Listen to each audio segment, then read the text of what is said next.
행록 3장 1절. 해는 바뀌어 갑진년이 되었도다. 상제께서 정월 보름에 곤히 주무시는데 갑자기 장 흥해의 부친이 상제를 찾아 손자의 빈사를 아뢰고 살려주시기를 애원하는지라. 상제께서 혼몽 중에 냉수나 먹여라고 이르시니라. 그가 집에 돌아가서 앓는 손자에게 냉수를 먹였느니라. 얼마 있지 않아 그 아이가 숨을 거두었도다. 행록 3장 2절. 흥해의 부친은 본래 성질이 사나워서 부중 사람들로부터 천둥의 별명을 얻었느니라. 그는 손자의 죽음에 분통이 나서 상제를 원망하니라. 이것은 고의로 손자를 죽인 것이 분명하니라. 죽어가는 사람을 살리기도 하며 아무리 위독한 병이라도 말 한마디로 고치는 것을 내 눈으로 똑똑히 보았도다. 내 손자를 고의로 죽이지 않았다면 물은 고사하고 흙을 먹였을지라도 그 신통한 도술로 능히 낫게 하였으리라. 그는 분노에 못 이겨 몽둥이를 들고 와서 상제를 난타하니 상제께서 유혈이 낭자하니라. 그제서야 상제께서 무엇인가를 깨달으시고 일어나려고 하시니라. 이때 그는 살인범이라고 소리치며 상제를 결박하여 장방으로 끌고 가다가 갑자기 결박을 풀면서 이것이 다 나의 잘못이니라. 어린애가 급병으로 죽은 것을 어찌 선생님을 원망하리오 뉘우치듯이 말하고 옛정으로 돌아가시기를 원하며 자기 집으로 동행하시자고 권하는지라. 상제께서 듣지 않으시고 서원규의 집에 가셔서 그날 밤을 지내시고 이튿날에 전주 이동면 이직부의 집으로 가셨도다. 행록 3장 3절. 흥해의 부친이 상제를 장방으로 끌고 가다가 돌려보낸 것은 상제께서 백남신으로부터 받으신 돈 증서를 가지고 계심을 알고 돈을 청구하려는 속심에서였도다. 상제께서 그 속심을 간파하시고 흥해의 집으로 따라가지 않으셨도다. 행록 3장 4절. 다음 날에 흥해의 부친은 상제를 서원규의 집에서 찾았으되 허탕을 치니라. 그는 또 화가 치밀어 상제가 사람을 죽이고 도망을 쳤다고 마구 짓거리면서 상제가 계실 만한 곳을 여기저기 찾으니라. 그는 상제를 찾다 못 찾으니 상제의 식구들을 전주군 난전면 화정리에서 찾고 행패를 부렸도다. 이때 상제의 가족은 이곳에 있는 이 경호의 좁은 방에 이사하여 살고 있었도다. 행록 3장 5절. 김형렬은 흥해의 부친의 행패를 전혀 모르고 상제의 소식을 듣고자 화정리에 왔도다. 그를 흥해의 가족들이 결박하여 서원규의 집에 끌고 가서 상제가 계신 곳을 대라고 족치는지라. 서원규 김형렬은 상제께서 가신 곳을 몰라 그 가족들로부터 구타만 당하였도다. 행록 3장 6절. 이로 인하여 상제의 가족은 화를 피하여 태인 굴치로 가고 형렬은 밤중에 피하고 원규는 매일 그들의 행패에 견디다 못 견디어 약국을 폐쇄하고 가족과 함께 익산으로 피하였도다. 행록 3장 7절. 상제께서는 장흥해의 변에 제하여 부친의 소실인 천원 장씨에게 술을 빚으라 이르시고 누구든지 술을 먼저 맛보지 말라고 당부하시니라.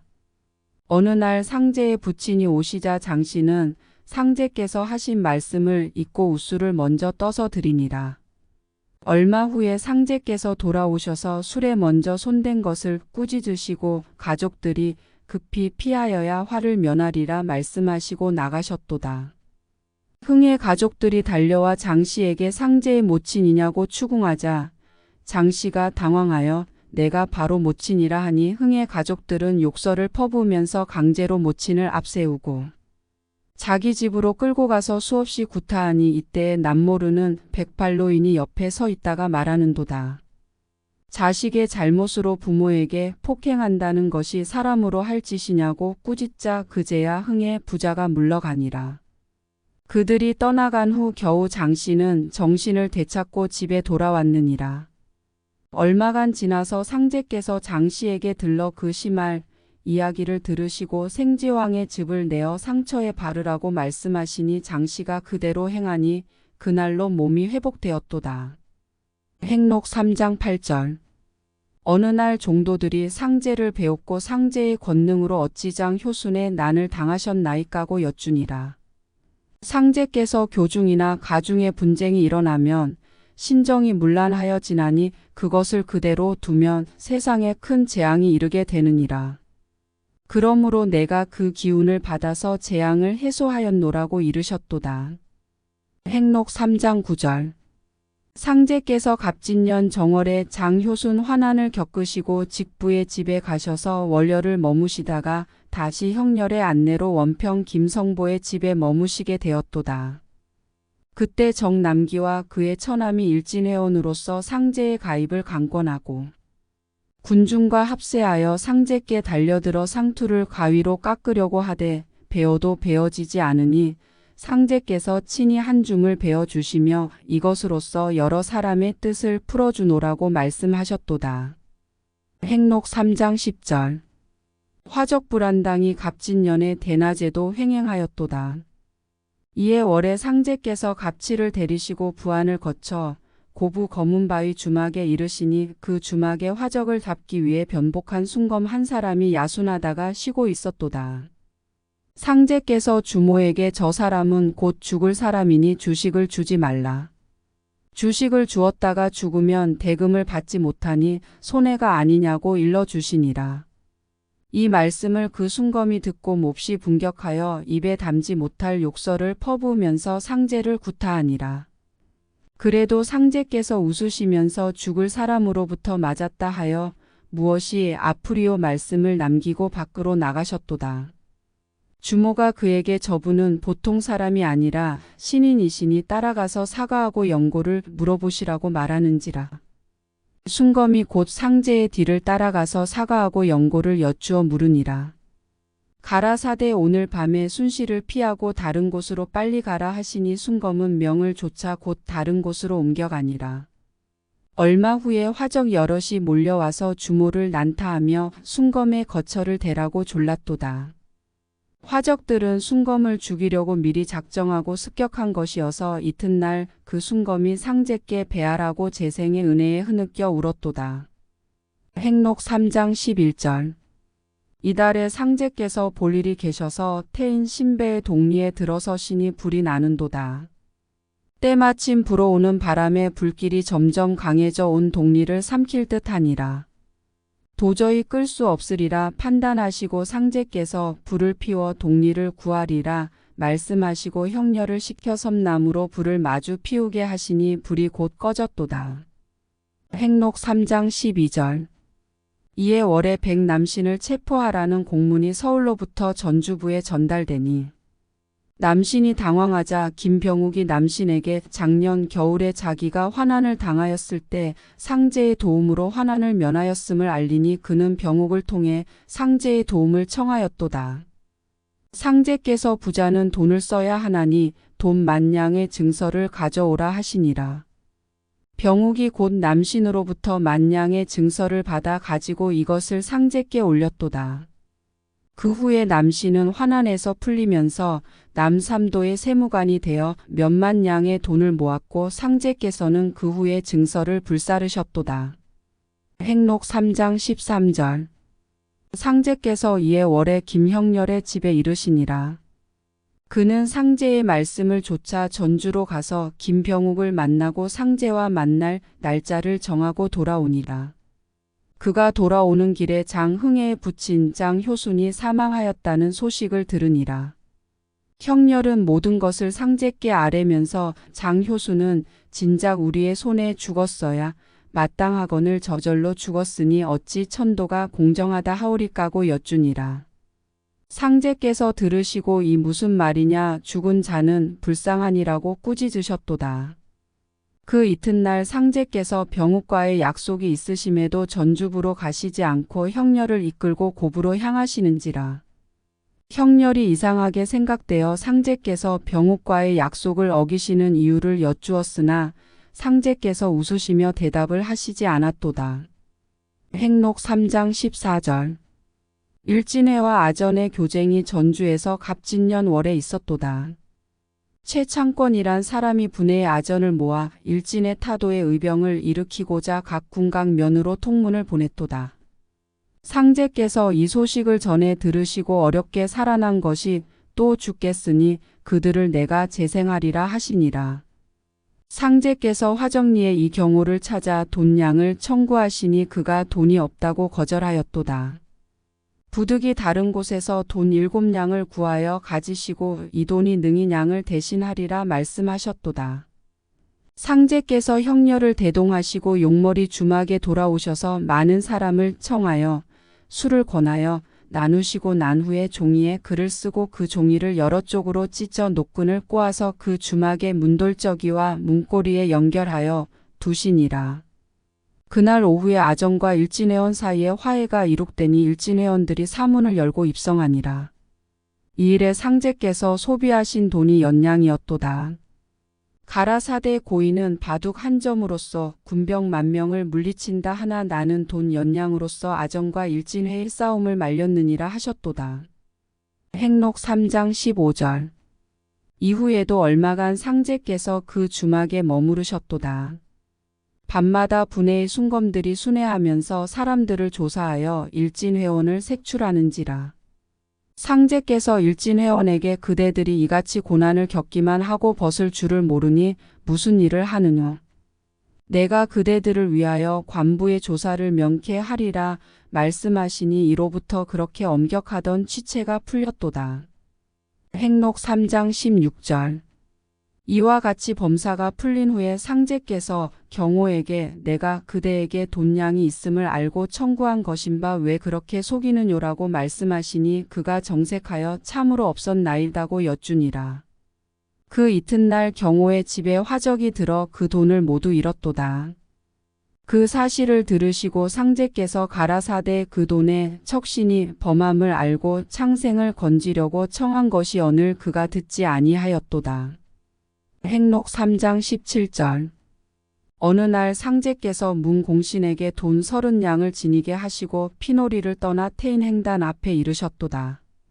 주막에 들러 술을 찾으시니 주모가 술이 없다고 대답하기에 상제께서 이런 주막에 어찌 술이 없으리오라고 하시니 주모가 물을 붓지 아니한 새 독의 술이 있나이다고 대답하기에 상제께서 술은 새 독의 술이 좋으니라. 술에 안주가 있어야 하리니 돼지 한 마리를 잡으라 분부하시고 글을 써서 주모에게 주어 돼지막 앞에서 불사르라고 이르시니 주모가 그대로 행한 바 돼지가 스스로 죽으니라. 또 상제께서 주모에게 돼지를 삶아 먼저 맛을 보는 자는 누구든지 죽으리라 분부하셨도다. 상제께서 삶은 돼지를 그릇에 담아 뜰 가운데 술을 전주로 걸러서 마루 위에 놓게 하시고 글을 써서 주인을 시켜 뜰 한가운데서 불사르게 하신 후에 공신과 주인과 참관한 마을 사람과 행인들과 함께 술과 고기를 잡수셨도다. 이때 상제께서 큰 소리로 무엇을 더 구하느냐. 글자 한자에 하나씩만 찾아가면 족하리라고 외치셨도다. 행록 3장 18절. 그 이튿날 아침에 공신이 술과 고기값으로 30석 량을 몽땅 갚은 뒤에 상제께서 공신을 데리고 행단을 떠나 솔밭 속으로 지나시다가 갑자기 큰 소리로 이놈이 여기에 있도다 하시는도다. 공신이 놀라서 옆을 보니 동자석만이 서 있도다. 그곳에서 원평으로 행하시는 도중에 공신에게 훗날 보라. 일본 군사가 그곳에 매복하였다가 여러 1000명을 상하게 할 곳이니라. 그러나 글자 한자에 하나씩밖에 죽지 않게 하였으니 저희들이 알면 나를 은인으로 여기련만 누가 능히 알리오라고 상제께서 말씀하셨도다. 그 후에 일진회원 수천 명이 떼를 지어 그곳을 지나다가 일본 군사가 의병인 줄 알고 총을 쏘니 21명이 죽었도다. 행록 3장 19절. 금구수리면 평목점에서 정계산이라는 자가 집안이 가난하여 주막의 술장사로 겨우 호구하면서 매양 상제를 지성껏 공양하더니 상제께서 어느 날 우연히 주막에 들렀을 때 괴산이 상제께 올리려고 게장국을 질솥에 끓이다가 질소식 깨어짐으로 그의 아내가 낙담하여 울고 섰건을 상제께서 측은히 여기셔서 새솥 하나를 갖다 주었더니 이로부터 그의 가세가 날로 늘어났도다. 그 후에 그가 태인 방교로 이사하게 되자 그 새솥을 수류면 환평리 정동조에게 팔았더니 이로부터 괴사는 다시 가난하게 되고 정동조는 도리어 살림이 일어나니라. 모든 사람들이 그 솥을 복솥이라 불렀도다. 행록 3장 20절. 상제께서 부안을 거쳐서 고부 입성리 박창국의 집에 이르러 수둥다리병으로 며칠 동안 신고하셨도다.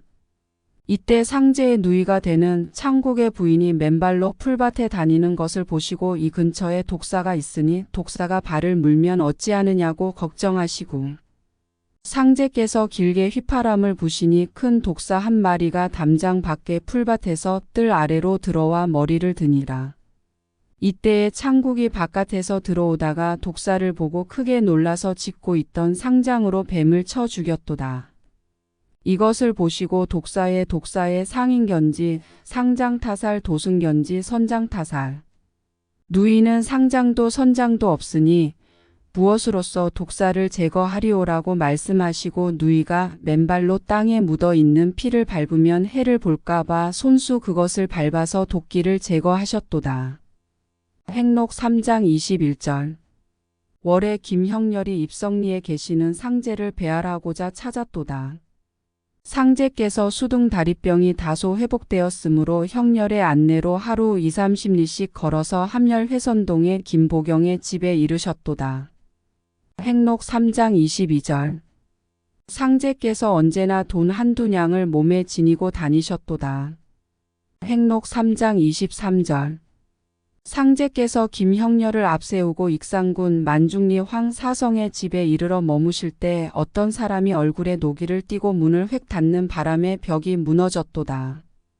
이것을 보시고 곧 상제께서 같은 동리의 정춘심의 집에 옮기시니라. 황사성의 부자가 춘심의 집으로 상제를 배웁고자 와서 전말을 아뢰니라. 황사성의 부친 숙경이 황참봉으로부터 돈을 얻었었으나 그는 죽고 그 아들이 사람을 시켜 숙경에게 갚을 것을 독촉하러 온 것인데 그자가 빚을 갚지 않으면 경무청에 고발하여 옥에서 신세를 썩게 하리라고 위협하고 돌아가는 마당에 상제께 들른 것이 외다. 이 말을 들으시고 상제께서 벽을 무너뜨렸으니 그 일은 풀리리라. 삿갓 한 잎과 필목 한 필을 사오라고 숙경에게 이르시고 이것은 양자 사이의 길을 닦는 것이니라고 알리고 이후 일이 순조롭게 풀리니 염려하지 말라고 이르셨도다. 연말에 순검이 채무관계로 숙경을 잡음으로 숙경이 순검에게 채권자의 집에 들러주시기를 간청하니 순검이 그 채권자의 집에 데리고 가니 참봉의 아들이 숙경이 잡혀온 것을 보고 힐난하거늘 그 아들의 어머니는 아들을 불러 저 어른은 너의 부친의 친구이신데 내가 차마 그분을 옥에 가두게 하다니 금수와 같은 행위를 하려고 하느냐고 책망하면서 아들로부터 증서를 빼앗아 불살랐도다. 행록 3장 24절. 갑진년에 도적이 함열해서 성하였도다. 주민들이 공포에 떨었거니와 김보경도 자기 집이 부자라는 헛소문에 매우 신경을 쓰고 있었느니라. 이에 월 중순경에 상제께서 함열회선동 김보경의 집에 오셨도다. 보경이 도적의 해를 입을까 염려되오니 어찌하오리까고 근심하니 상제께서 웃으시며 보경의 집문 앞에 침을 뱉으시니라. 상제께서 떠나신 후로 도적이 들지 않았도다. 행록 3장 25절. 갑진년 월에 전주에 민요가 일어나서 인심이 흉흉하니라. 이 소란 중에 상제께서 전주에 이르셨도다. 김보경이 상제를 배할하니 상제께서 김병욱이 국가의 중진에 있으니 민심의 동료를 직무하여 그 천직을 다하여야 할 일이거늘 그 방책이 어떤 것인지 하시고 궁금히 여기시니 보경이 병욱에게 이것을 전하였느니라. 병욱은 나의 힘으로 물 끓듯 하는 민요를 직무할 수 없으니 상제의 처분만을 바라옵니다 하고 말씀드렸도다. 상제께서 보경으로부터 사정을 알아차리시고 웃으시기만 하시니라.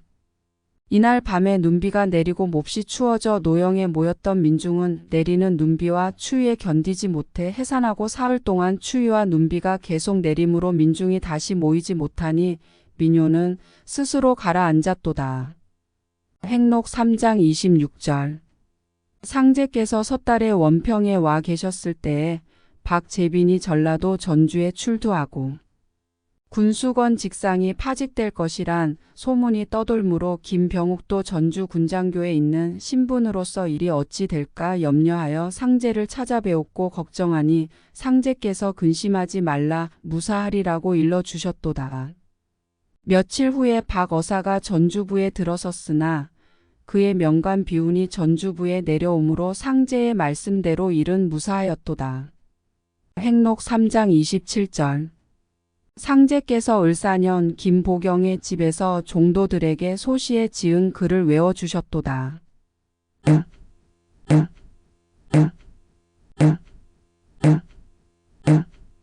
또 하나를 외우셨도다.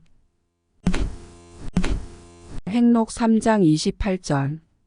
상제께서 을사년 봄 어느 날 문공신에게 강태공은 둔을 하고 음양둔을 못하였으나 나는 음양둔까지 하였노라고 말씀하셨도다. 행록 3장 29절.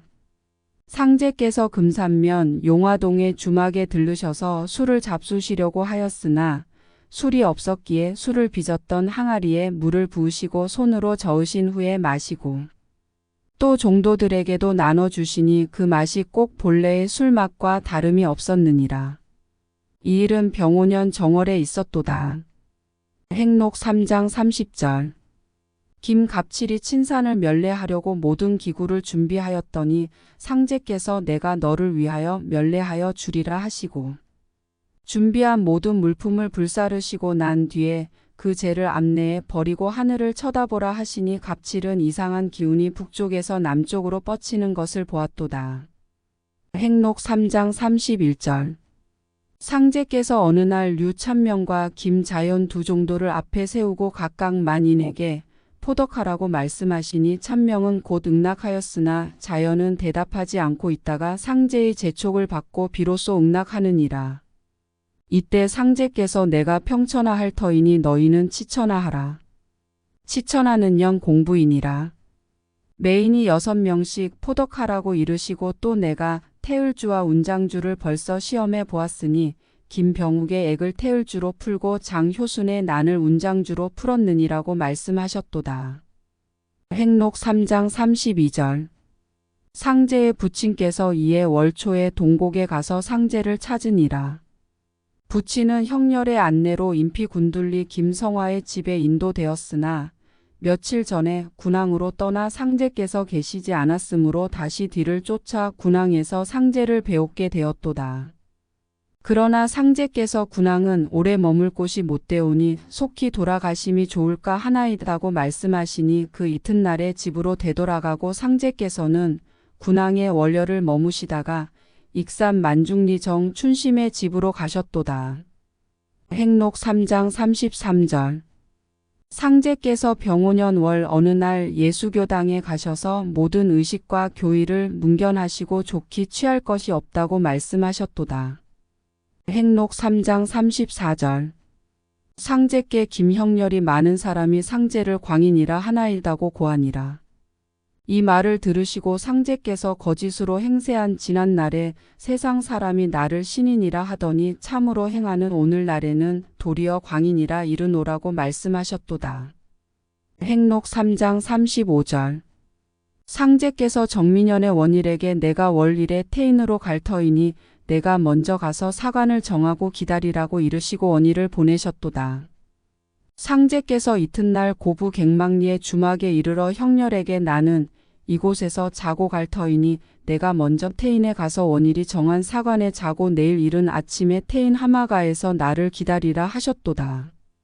형렬이 원일을 만나고 이튿날 이른 아침에 그곳에 이르니 마침 장날이므로 일찍부터 사람들이 많이 모였도다. 행록 3장 36절. 상제께서 이곳에서 형렬을 만나 그를 데리시고 한산 객주집에 자정하시고 원일을 부르셨도다. 상제께서 원일에게 술을 가져오라. 내가 오늘 병력을 쓰리라 하시니 그는 말씀에 조차 술을 올렸도다. 상제께서 잔을 받으시고 한참 동안 계시다가 술을 드시니 여태까지 맑았던 날씨가 갑자기 음풍이 일어나고 폭우가 쏟아지며 병력이 크게 일어나니 집에 돌아가지 못하고 태인에 유숙하는 사람이 많았도다. 상제께서 이 일에 대하여 형렬과 원일에게 설명하시기를 내가 이제 아침에 갱망리 주막 앞을 지날 때 한 소부가 길가에 풀에 내린 이슬을 떨며 지나가기에 그 연유를 물으니 그 소부가 친정의 부음을 듣고 가노라 하더라. 조금 후에 그 뒤를 한 노구가 지팡이를 짚고 가며 소부의 자취를 묻는도다. 내가 그 연유를 따져 물었더니 그 노구가 앞에 간 소부는 나의 며느리나 가훈이 불행하여 어젯밤에 자식을 잃었는데 며느리가 장사를 치르기 전에 오늘 새벽에 도망갔나이다. 며느리는 저희끼리 좋아서 정한 작배인이라고 대답하더라고 말씀하시고 이어서 그들에게 대저 부모가 정하여 준 배필은 2년이요 저희끼리 작배한 것은 천년이라. 천년을 무시하여 인도를 패하려 하니 어찌 천노를 받지 아니하랴. 그러므로 오늘 내가 병력으로서 응징하였노라고 하셨도다. 그 며느리는 병력에 죽었노라고 전하는도다. 행록 3장 37절. 정읍사람 차 경석이 정민년 월에 처음으로 상제를 배할하였느니라. 이때 상제께서는 용암리 수침막에 머물고 계셨도다. 그는 원래 동학신도였으나 일진의 전주 총대를 지낸 사람이라. 그는 전주 재무관과의 소송관계로 정읍에서 전주로 가던 길에 점심을 먹으려고 용암리 주막에 들렀는데 이때 상제께서도 김자영과 몇 정도를 데리고 이 주막에 들르셨도다. 경석은 상제의 의표와 언어 동작을 살피고 그 비범하심을 알고 예를 갖추어 말씀을 청하는지라. 상제께서 그를 태연히 대하시니 그는 여쭈어 말하기를 무슨 업을 행하시나이까 하니 상제께서 웃으시면서 의술을 행하노라고 말씀을 건네시고 술을 드셨도다. 그러시다가 상제께서 개탕 한 그릇을 그에게 권하시니 그가 받은 뒤에 그릇에 벌 한 마리가 빠져 죽거늘 경석이 수절을 멈추고 혹 상서롭지 못한 일이 아닌가 망설이고 있는 것을 상제께서 보시고 벌은 규모 있는 벌레니라고 말씀하시니 그가 속으로 감복하는도다. 그는 상제께 서류를 꺼내어 보이면서 그 곡절을 여쭙고 세 사람이 모이면 관장의 송사를 처결한다 하온데 선생님께서 판단하여 주소서 하고 상제를 시험코자 답을 청하는지라. 상제께서 말씀하시기를 이래 곡직은 여하간의 원래 대인의 일이 아니라 남자가 마땅히 활인지기를 찾을지언정 어찌 살기를 띠리오 하시니 경석은 더욱 위대하심에 경복하여 곧 소송 서류를 불사르고 사사하기를 청하면서 머물고 계시는 곳을 묻는도다. 이에 상제께서 나는 동역객 서역객 천지 무가객이다고 하시니라. 경석은 머물고 계시는 곳을 모르고 헤어지면 다시 배할할 기회가 없을 것을 짐작하고 날이 저물어 상제와 그 일행이 떠나는 것을 기다려 그 뒤를 쫓으니라. 다음 곳이 용암리 물방아집이니라. 경석은 그 식사와 범절이 너무 조촐하여 한시도 견디기 어려워하였도다. 행록 3장 38절. 경석이 그 물방아집에서 열흘 동안 묵으면서 상제께 정읍으로 가시기를 간청하였으되 상제께서 응하지 아니하시고 때로는 노하시고 때로는 능욕하시기도 하고 구축도 하여 보셨느니라. 그래도 경석은 끝끝내 떠나지 아니하므로 상제께서 그럼 내가 나를 꼭 따르려거든 모든 일을 전폐하고 내가 하라는 일에만 전력하여야 할지니 너의 집에 가서 모든 일을 정리하고 월 초하루에 다시 이곳으로 오라. 그러면 함께 가리라고 이르시니 그는 곧 돌아가서 가사를 대략 정리하고 그 날짜에 용암리에 다시 와서 상제께 배하라고 정읍으로 가시기를 또 청하는도다. 상제께서 불응하시다가 사흘 후에 허락하여 말씀하시기를 내가 목이 잠기는 깊은 물에 빠져서 허우적거리다 헤엄쳐서 겨우 발목이 닿는 물에 이르렀는데 이제 다시 깊은 물로 끌어들이려 하는도다고 하셨도다. 행록 3장 39절. 훗날에 상제께서 경석을 보시고 너는 강령을 받아야 하리라 하시고 원앙정기 내압아신의 글귀를 읽게 하신 후에 문을 조금 열으시니 경석이 그 글을 읽다가 갑자기 방성대곡 하는지라. 상제께서 일각쯤 지나서 울음을 그치게 하셨도다. 행록 3장 40절. 상제께서 어느 날 종도들에게 라고 하셨도다. 행록 3장 41절. 상제께서 그 후 경석에게 너의 선묘인 구월산 금반사치의 혈음을 옮겨와야 되리라고 명하시고 공후에게 북을 치게 하고 말씀하시기를 이 혈음은 반드시 장풍을 받아야 바라리라 하셨도다.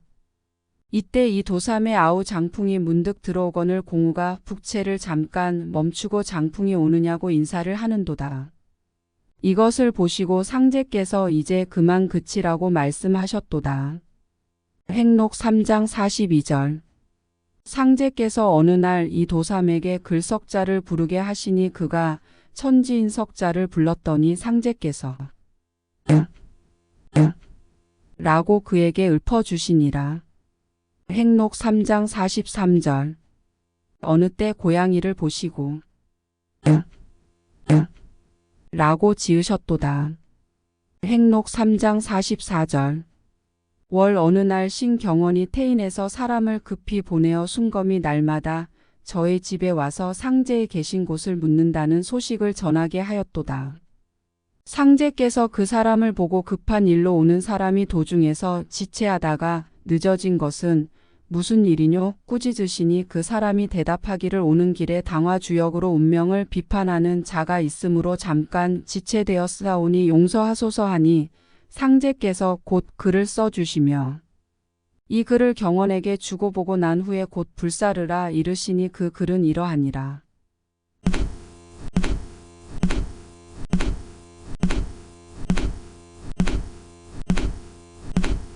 행록 3장 45절.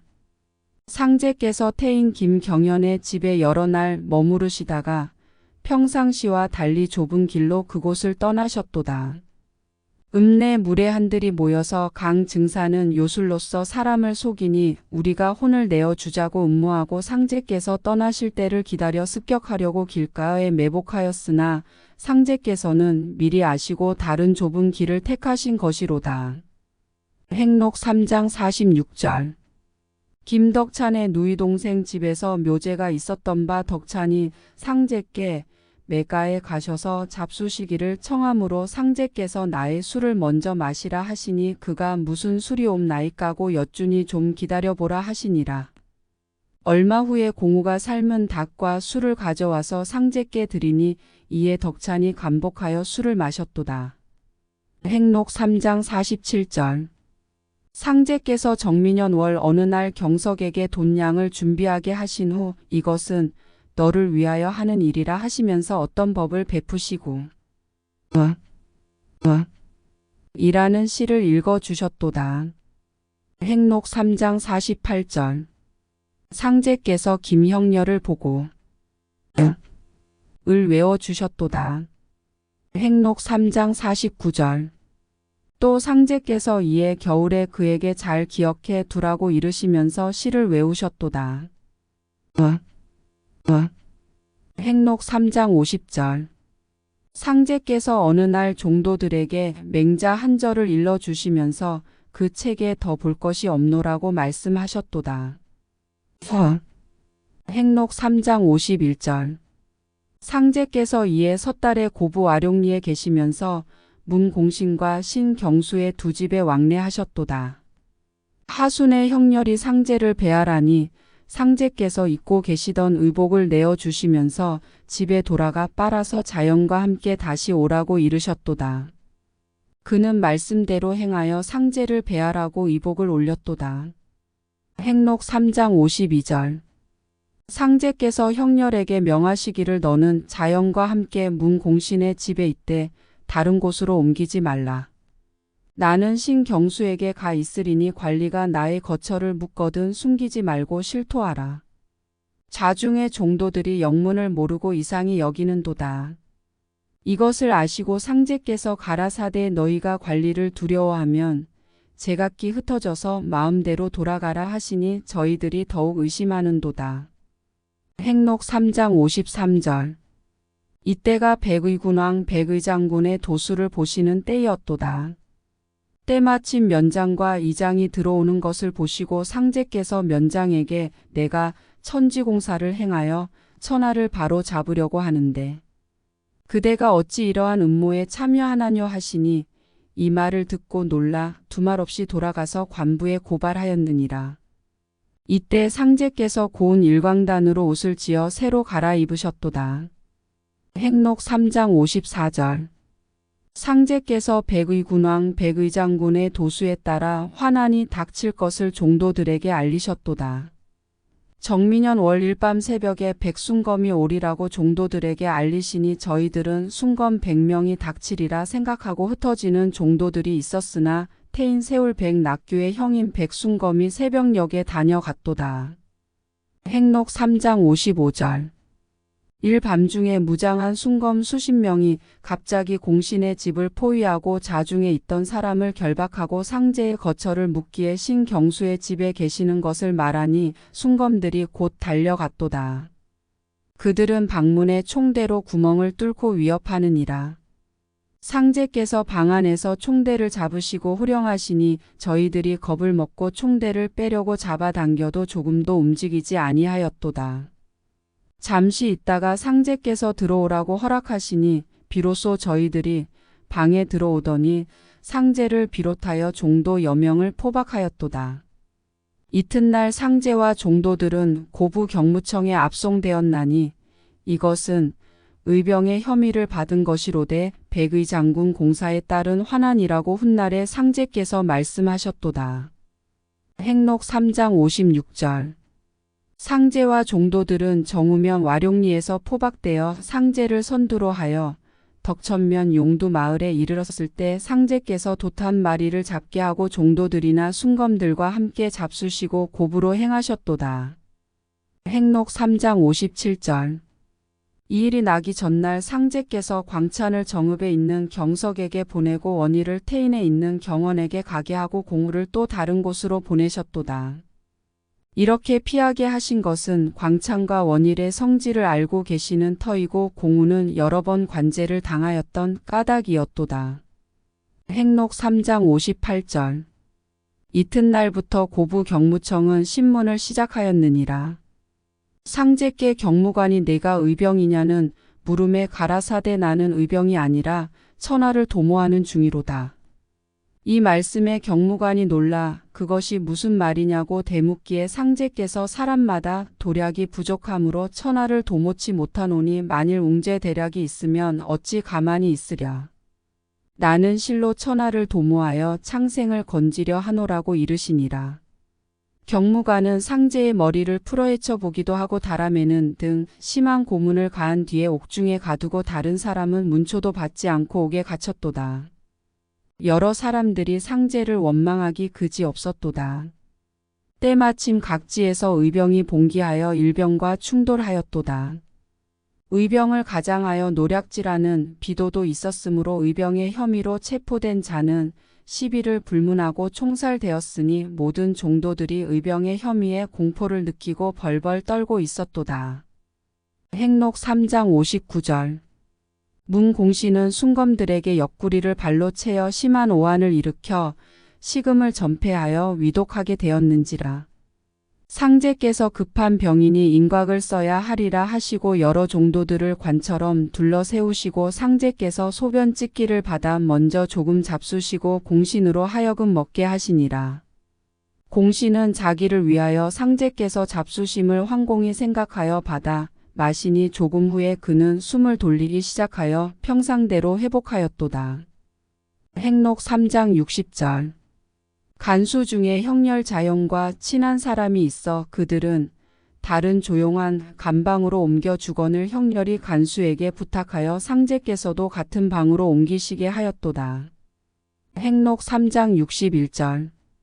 상제께서 감방을 옮기신 후에 형렬 자연에게 가라사대 세 사람이 모이면 관장의 공사를 처결하나니 우리 셋이면 무슨 일이든지 결정하리라 하시고 또 자연에게 가만히 가라사대 비록 몇십만인이 이러한 화액을 당하였을지라도 이로의 상처가 없이 다 풀리게 할지니 조금도 염려 말라 하시니라. 금음날 밤에 우레와 번개가 크게 일어나는 것을 들으시고 상제께서 이것은 서양에서 신명이 넘어옴이니라고 말씀하셨도다. 상제께서 옥중에서 과세하셨느니라. 행록 3장 62절. 무신년 원조의 경무관이 제수에게 주식을 한 상씩 나누어 주기에 모든 종도는 주식을 나누어 주니 이제 죽이려는 것이로다. 우리는 상제를 따르다가 결국 죽게 되는 도다고 한층 더 상제를 원망하였도다. 행록 3장 63절. 이날에 눈이 많이 내리고 날씨가 냉혹하였도다. 이것은 대공사를 처결한 까닭이노라 하시니라. 경무관이 여러 사람을 취조하여도 아무 증거가 없으므로 상제를 광인으로 취급하여 옥중에 남기고 정월 일에 옥문을 열어 여러 사람을 석방하였도다. 행록 3장 64절. 추록한 종도들은 제각기 집에 돌아갔으나 경석은 고부에 와서 상제의 추록을 월 1 경칩일까지 기다려 상제를 맞이하여 객망리 본댁으로 모시고 형렬은 상제께서 추록하심을 듣고 그제야 안심하고 동곡으로 돌아갔도다. 행록 3장 65절. 환난이 있은 후 어느 날 상제께서 문공신의 집에 가시니 공신이 불쾌한 어조로 불평을 털어놓느니라. 일전에 고부 음식점의 주인이 나에게 와서 외상으로 달린 주식대를 갚으라는 독촉을 하였는데 생각컨대 고부하액 때 가지고 갔던 백목과 돈을 흩어버리지 않으시고 그 음식값을 갚지 아니하셨나이까. 상제께서 묵묵히 들으시고 가라사대 내 말을 들으니 그러하리로다. 순창 농암에 사흘 동안 계속 머물면서 너를 만나 여러 가지 큰 공사를 참관케 하였고 또한 고부 도수에 감당할 사람이 마땅치 않아 내게 주인을 정하여 독조사 도수를 붙였노라. 진주 노름에 독조사라는 것이 있으니 남의 돈을 따보지도 못하고 제 돈만 잃고 바닥이 난 후에야 개평을 뜯어가지고 새벽녘에 본전을 회복하는 수가 있음을 말함이니라. 고부에서 음식값을 말한 일이 있었으나 그 돈을 쓰면 독조사가 아니니라. 그때 내가 꼭 돈이 있어야 되겠다고 했으면 달리 주선이라도 하여 주었으리라 하시니 공신이 잠잠히 듣고만 있다가 여쭈기를 일이 그와 같을 진대 그만두사이다 하니라. 상제께서는 동곡으로 돌아가셨도다. 행록 3장 66절. 고부하액 때 체포되었던 여명의 종도 중에 김형렬 김 자연 두 사람밖에 남지 않고 다 각기 흩어져 집으로 돌아갔도다.